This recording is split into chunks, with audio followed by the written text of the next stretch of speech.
কলিজনী ঘৰত আছেনে বাৰু? মাত এষাৰ দিবচোন। এই বৰুৱানী আহিছো। বৰুৱানী আহা আহা। আহা আহা।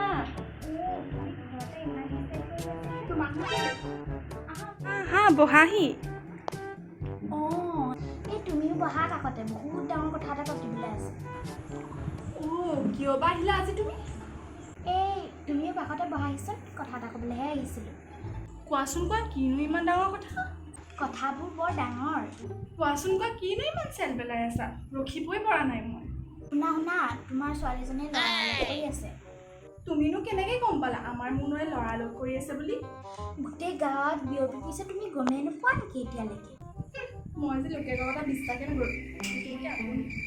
চোৱাহে, মই নিজ চকুৰে ল'ৰা এটাৰ লগত দেখি আহিছোঁ। ক'তনো লগ কৰি আছে? এই আমাৰ সেই যে গাঁৱৰ বৰপুখুৰীটো, তাৰ পাৰতে বহি আছে। তুমিনো তাইলৈ কিয় গৈছিলা?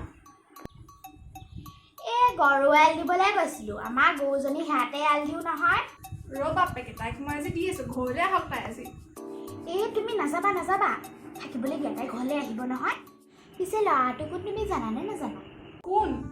মোৰ ল'ৰাটো আকৌ। কি? তহঁতৰ লিখা মানুহৰ লগত মিলি কৰিব নোৱাৰে দেই। এতিয়াই ওলাই যা মোৰ ঘৰৰ পৰা ভালে ভালে। হ'ব, ইমান কথা শুনাব নালাগে। নাহোঁ আজিৰ পৰা তোমালোকৰ ঘৰলৈ। ইছ ৰাম, কলিতানী জীয়েকজনী ইমান ধুনীয়া। বোৱাৰী কৰি আনিব পৰা হ'লে ভালেই আছিল, কিন্তু আকৌ মোৰ ল'ৰাটোৰো কম নহয়, শ্বাহৰুখ খানতকৈ ধুনীয়া। কলিতানী যাওঁ দেই, আজিৰ পৰা তহঁতৰ ঘৰলৈ ভৰি দিবলৈ নাহোঁ। হ'ব, নালাগে তোৰ লিখা এজনী আমাৰ ঘৰলৈ।